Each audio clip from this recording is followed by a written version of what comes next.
കോട്ടയത്ത് ലോക്സഭാ തെരഞ്ഞെടുപ്പിന്റെ പരസ്യപ്രചാരണം തിരുനക്കരയിൽ നടന്ന ആവേശപൂർണമായ കൊട്ടിക്കലാശത്തോടെ അവസാനിച്ചു. ബെസ്ലിയസ് കോളേജ് പരിസരത്ത് നിന്നും UDF സ്ഥാനാർത്ഥി ഫ്രാൻസിസ് ജോർജും പുതുപ്പള്ളിയിൽ നിന്നും LDF സ്ഥാനാർത്ഥി തോമസ് ചാഴിക്കാടനും ചിങ്ങവനത്തു നിന്നും NDA സ്ഥാനാർത്ഥി തുഷാർ വെള്ളാപ്പള്ളിയും റോഡ് ഷോയായാണ് തിരുനക്കരയിൽ എത്തിച്ചേർന്നത്. അത്യന്തം ആവേശം നിറഞ്ഞ ഒരു കലാശക്കൊട്ട് തന്നെയാണ് കോട്ടയത്ത് കാണാൻ കഴിഞ്ഞത്. മൂന്ന് മുന്നണികളും വളരെ സമാധാനപരമായി എന്നാൽ വലിയ ആവേശത്തോടുകൂടി തന്നെ തിരുനക്കരയിൽ സമ്മേളിക്കുകയായിരുന്നു. ഇത്രയും ദിവസത്തെ ആ ഒരു പ്രചാരണ ചൂടിൻ്റെ പരസ്യ പ്രചാരണത്തിൻ്റെ പരിസമാപ്തിയാണ് തിരുനക്കരയിൽ കാണാനായത്. തിരുനക്കര കേരള കോൺഗ്രസിൻ്റെ സ്വന്തം മണ്ണ് രൂപീകരിക്കൊണ്ട സ്വന്തം മണ്ണിലാണ് 44 വർഷത്തിന് ശേഷം കേരള കോൺഗ്രസ് പരസ്പരം ഏറ്റുമുട്ടുന്നത്. അതിൻ്റെ ഊർജ്ജവും വീറും വാശിയും എല്ലാം തെളിഞ്ഞു കാണുന്നൊരു കലാശക്കൊട്ടാണ് കണ്ടത്. ഇനി നിശബ്ദ പ്രചരണത്തിനായിട്ടുള്ള മണിക്കൂറുകളാണ്. പരമാവധി വോട്ടർമാരെ നേരിട്ട് കാണുക എന്നുള്ളതാണ് നാളത്തെ സ്ഥാനാർത്ഥികളുടെ ലക്ഷ്യം.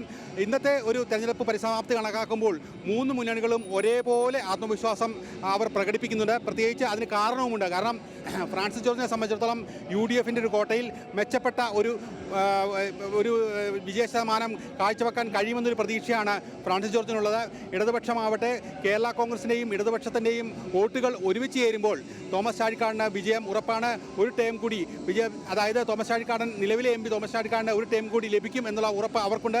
NDA സംബന്ധിച്ചിടത്തോളം സമാനമായൊരു ചിന്താഗതി തന്നെയാണുള്ളത്. പ്രത്യേകിച്ച് കഴിഞ്ഞ തവണ നേടിയ 1.5 ലക്ഷം വോട്ടിൻ്റെയോടൊപ്പം തന്നെ BDJSന് സംസ്ഥാന അധ്യക്ഷൻ മത്സരിക്കുമ്പോൾ BDJSന് വലിയ സ്വാധീനമുള്ള പല മേഖലകളിലുള്ള വൈക്കവും ഏറ്റുമാനൂരും കുമരകവും പോലുള്ള സ്ഥലങ്ങളുള്ള കോട്ടയത്ത് തങ്ങൾക്ക് മികച്ചൊരു മാർജിനോടുകൂടി വിജയം സാധ്യമാകും എന്നുള്ളൊരു സാധ്യതയാണ് അവർക്കുള്ളത്. അതുകൊണ്ട് തന്നെ ഈ വോട്ടുകളുടെ അല്ലെങ്കിൽ ഈ വോട്ടർമാരുടെ മനസ്സ് അങ്ങോട്ടും ഇങ്ങോട്ടും ചാഞ്ചാടുമ്പോൾ ആർക്കാണ് അതിൻ്റെ ഗുണം ലഭിക്കുക എന്നുള്ളതാണ് ഏറ്റവും പ്രധാനപ്പെട്ട കാര്യം. എന്തായാലും വളരെ സജീവമായി ഈ ഒരു പ്രചാരണ രംഗത്ത് മൂന്ന് സ്ഥാനാർത്ഥികളും സജീവമായിരുന്നു. അതിൻ്റെ പൂർണ്ണമായ തലത്തിലുള്ള ഒരു കലാശക്കൊട്ടാണ് വളരെ സമാധാനപൂർവ്വം തിരുനക്കരയിൽ അവസാനിച്ചത്. എന്നാലും 44 കൊല്ലത്തിന് ശേഷം കേരള കോൺഗ്രസുകൾ പരസ്പരം ഏറ്റുമുട്ടുമ്പോൾ ഏത് കേരള കോൺഗ്രസ്, ജോസ് കെ മാണിയുടെ കേരള കോൺഗ്രസോ അതോ PJ ജോസഫിൻ്റെ കേരള കോൺഗ്രസോ, ഏതാണ് കോട്ടയത്ത് കൂടുതൽ പ്രബലനായിട്ടുള്ള കേരള കോൺഗ്രസ് എന്ന് തിരിച്ചറിയാവുന്ന ഒരു മത്സരം കൂടിയാണ്. എന്തായാലും വലിയൊരു ആവേശത്തിൻ്റെ പരിസമാപ്തിയാണ് ഈ ഒരു കലാശക്കൊട്ടിലൂടെ അവസാനമായത്.